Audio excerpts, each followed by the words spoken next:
So for today's deep dive, we're looking at a huge stack of clinical guidelines and patient data.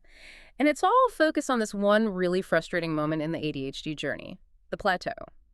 We want to figure out why that magic seems to just fade. It's such a common story. It is. You know the narrative. You start medication, the clouds part, it's the honeymoon phase. Right. Suddenly laundry's getting folded, emails are being answered. Exactly. But then, maybe 3 months later, you're back to staring at a screen, totally frozen, and you're thinking, is my brain broken? Did the meds stop working? And that's the panic we see in the patient data. Yeah. Almost every time. The immediate thought is, I've built a tolerance, or just, well, this failed. But that's not the whole story. Rarely the whole story. Yeah. What the research really presents is this idea of a tripod for ADHD management. You've got 3 legs: medication, lifestyle, and systems. Okay. If one of those legs is short or just, missing entirely, the whole thing just wobbles. Your meds can help with the neurochemistry, sure, but they can't fix burnout or organize your desk for you. So let's start with that first leg then, the medication itself. Because the pharmacological data here is really counterintuitive. You'd think dosage would work like a painkiller. Bigger body, bigger dose. That's what everyone assumes. But the sources show absolutely no correlation between body weight and stimulant dose. None. So you could have a 250-pound linebacker. Who needs the lowest possible dose? And at the same time, a 110-pound gymnast might need the absolute maximum. It's all about your specific metabolism, your receptor sensitivity, not your mass. And that leads to a really dangerous trap, right? Where people think they need more and they end up overdosed. Exactly. And the clinical description for that is often called zombie mode. You feel frozen, kind of blunted, or that wired but tired feeling. Right. If you feel like a statue, the dose might actually be too high. Precisely. Not too low.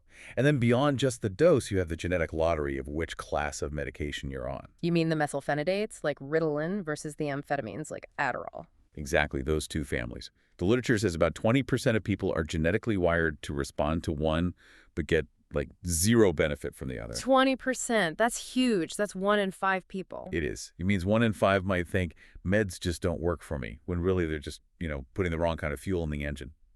But even with the right fuel, you can run into the rebound effect. The 5 p.m. crash, where the dopamine just falls off a cliff as the meds wear off. It's not that the medication failed, it's just... The tank's empty. And this is where the biology slams right into the second leg of the tripod: lifestyle. Specifically, sleep debt. This has to be the biggest one. It's the #1 cause of what people think is medication failure. Stimulants are amazing at masking how tired you are, but they don't replace sleep. They can't. And a sleep-deprived brain can't make neurotransmitters properly. It just can't. The studies are so clear on this. If you're consistently getting less than 7 hours of sleep, you're fighting a losing battle. And it's not just sleep. Even mild things like being dehydrated or having low iron or B12. It creates a brain fog that the meds just can't punch through. Right. The biological foundation isn't there, so the chemical signal can't get through. Your brain needs fuel. But even a fueled, rested, medicated brain can fail if we ignore that third leg: systems. I saw this phrase in the therapeutic guidelines that was perfect. Pills don't teach skills. That's the one. Yeah. It sums it up perfectly. The medication is the engine. It gives you the ability to focus. But it's not the steering wheel. It doesn't give you direction. So without systems, planners, timers, whatever, you might just hyper-focus on the wrong thing. That's the signal-to-noise problem. The meds turn up the volume on the signal, your focus. But if you don't direct that signal, you'll spend 6 hours color-coding your bookshelf instead of doing your taxes. The engine is running, but nobody's steering the car. And that gets even messier when you bring in the 80% stat. But up to 80% of adults with ADHD have co-occurring conditions. Like anxiety or burnout. And if you treat the ADHD but ignore the burnout, you're just more efficiently exhausted. Or worse, if you have untreated anxiety, stimulants can just pour gasoline on that fire and make you jittery and paranoid. So for anyone listening who thinks their meds have stopped working, the answer isn't to just quit. No, not at all. You have to troubleshoot. The sources have a sort of 5-question checklist. Okay, what is it? It's, did I sleep over 7 hours? Did I eat protein and drink water? Am I just completely burnt out?